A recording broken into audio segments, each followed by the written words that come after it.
Hi guys. Guess what today we're going to be reading about? Today we're going to read about Christmas. I've got a couple different stories for you. First, I would like to start with this is a new one for me. This is called A Very Marley Christmas. And you guys know I have a dog. So I kind of like stories about dogs. So let's see how this one goes. This is John Grogan's A Very Marley Christmas, illustrated by Richard Cowdery and read with permission of HarperCollins Publishers. Christmas was fast approaching at the little house on Churchill Road. Cassie and baby Louie wanted everything to be just right for Santa's big visit. But something was missing. Snow. Come on, Snow, let's go, Cassie said. Yeah, zo, eek, oh, baby Louie said. Their big yellow puppy, Marley, pushed his giant head between theirs and stared out the window, whispering softly. Ow, he said. But no flakes came. The snow will come when the snow is ready, Daddy said. Come on, kids, said Mommy. Let's get the house ready for Santa. This was Marley's very first Christmas, and he wanted to be ready too. He jumped in to help in every way he could. But Marley, being Marley, always ended up on the wrong side of right. That afternoon, Daddy brought home a big evergreen tree. But as he dragged it across the lawn to the house, the tree suddenly stopped. It would not drag. It would not slide. It would not budge. Daddy pulled, and the tree pulled back. Daddy yanked harder, and the tree yanked back harder. What the heck, Daddy said. Then he saw the problem. Marley never could pass up a good tug of war. Bad dog, Marley, Daddy yelled. Let go. Mommy strung colored lights on the bushes outside. Finally, she got them just the way she wanted. Perfect, she said. But Marley had other ideas. Bad dog, Mommy yelled. Cassie was inside cutting out a chain of paper snowflakes to hang in the window. She was nearly done when Marley came around the corner and spotted the giant slithering white serpent. Oh no! I'll save you, Marley seemed to say. With 3 great big leaps across the room, he attacked Cassie's masterpiece. Woof! Grr! Snap! And that was the end of the paper snowflakes. You big goof, Marley, Cassie yelled. Can't you tell a snowflake from a snow snake? Baby Louie painted a picture of a snowman for the front door. Hooray, thought Marley. I love to make art. Uh-oh. Bad boo-boo, Waddy, Louie yelled. Daddy called from the living room. Trees up! Everyone came running. Marley came running too. Mommy stopped. Cassie stopped. Baby Louie stopped. Marley did not stop. Whoops, no brakes. Daddy got the tree back up. Sniff, sniff, sniff. For Marley, Christmas had come early. Finally, my very own indoor bathroom. Daddy, wee wee, baby Louie screeched. Cassie decorated the tree with ornaments, but the ornaments didn't stay on the tree for long. Drop it, Marley, Cassie said. Daddy opened the tinsel, and Marley dove right in to decorate. Mommy hung a stocking above the fireplace for each member of the family. Marley thought it would be more fun to play elephant. He wiggled his snout deep inside the sock and then charged blindly around the house. Marley stampede! Cassie yelled. Take cover! At last, everything was just right. Everything except one thing. The most important decoration of all was still missing. It was Christmas Eve, and the fluffy white stuff had not arrived. How can Santa land his sleigh without snow? Cassie asked. Zoe, Zoe! Louis scolded the sky. Daddy kissed Cassie on the forehead. Have you been good? He asked. I've tried, Cassie said. Really, really tried. Then Santa won't forget you, snow or no snow. And he won't forget my toboggan, she asked. Let's keep our fingers crossed, Daddy said. Okay, kiddos, time for bed, Mommy said. Santa won't come until everyone is asleep. Cassie and Louie peered out the window one last time. No, Zoe, baby Louie said with a sigh. The next morning, Cassie and Louie were the first ones awake. They jumped on Mommy and Daddy's bed and begged to go downstairs. Marley was up too, stretching and banging his tail across the mattress like it was a kettle drum. Thump, thump, thump. Please, please, please, Cassie asked. Peas, peas, peas, Louie said. Ruff, ruff, ruff, Marley said. Daddy tried to roll over and close his eyes, but falling back asleep was not an option. Let's go see if Santa came, Mommy said. Marley led the way. The living room was filled with toys and presents of every shape and size. He was here, Cassie exclaimed. Santa came. What did I tell you? Daddy said. Just then, from a window near the tree, came a giant commotion. Half of Marley was sticking out of the closed curtains. Both halves were making a terrible fuss. Get out of there, you nutty dog, Mommy ordered. What is it, big guy? Cassie asked. She pulled back the curtains, and there it was, falling from the sky, blanketing the ground, powdering the pine trees, drifting over the driveway, hiding the hedges, and burying the bushes. Snow. Marley jumped on his hind legs and yelped proudly, as if he had delivered it himself. Your wish is my command, he seemed to say. Cassie threw open the front door. Yes, she shouted. Yippee! Zabby, Zoe, Zo, baby Louie screeched. Just then, a yellow blur streaked past. It knocked baby Louie smack down on his giant droopy diaper and shot straight out the door. Marley had never felt snow before. Ah, wet! Ah, cold! He slammed on the brakes. This was not a good idea.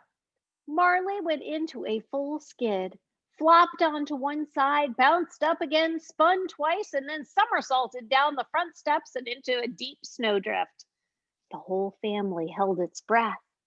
When he finally popped his head up, Marley looked like a giant powdered donut. Look at him.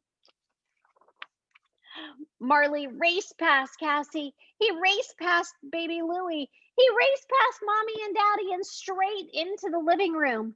He jumped on the new toboggan and shook his biggest shake of his life. Snow flew everywhere. Even Mommy had to laugh. Santa had brought the best gift of all, and his helper Marley had delivered it inside. Zoe, Zo, baby Louie shouted. Good bow wow, Waddy. Have a very Marley Christmas. So guys, I like to read books about snow because we may not get any snow, but we can imagine what it's like, can't we? I have one more book for you today. This is one that I got last year, and it's one of my favorites.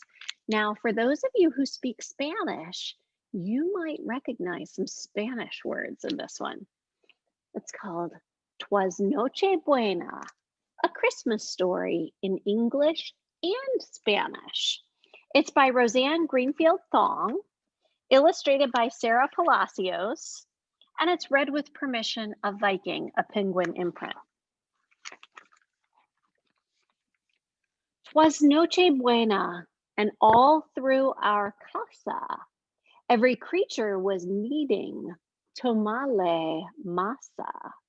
For one of our holiday tradiciones is making tamales, not one, but montones. And every last person, both chicas and chicos, is needed to make our tamales taste ricos. We stuff them with pollo, with queso, and meat, and steam them in corn husks and leaves. What a treat. Do any of you make tamales in your house? What kind is your favorite? I really like pork tamales. I think that's probably my favorite, but I like them all.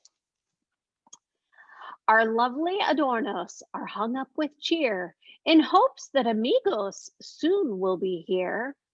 Small figures of wise men, los reyes, and sheep. A tiny clay cama where baby can sleep. In the corner, an arbol that's covered with bells, twinkling luces, red ribbons, and shells. There's their Christmas tree. When our guests all arrive, we stroll down to the park and join the posadas that start when it's dark.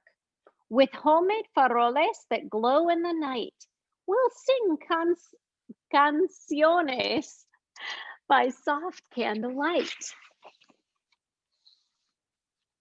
From casa to casa, parading we go, remembering stories from days long ago. Le pido posada is our humble plea. Can you offer us shelter? We ask hopefully.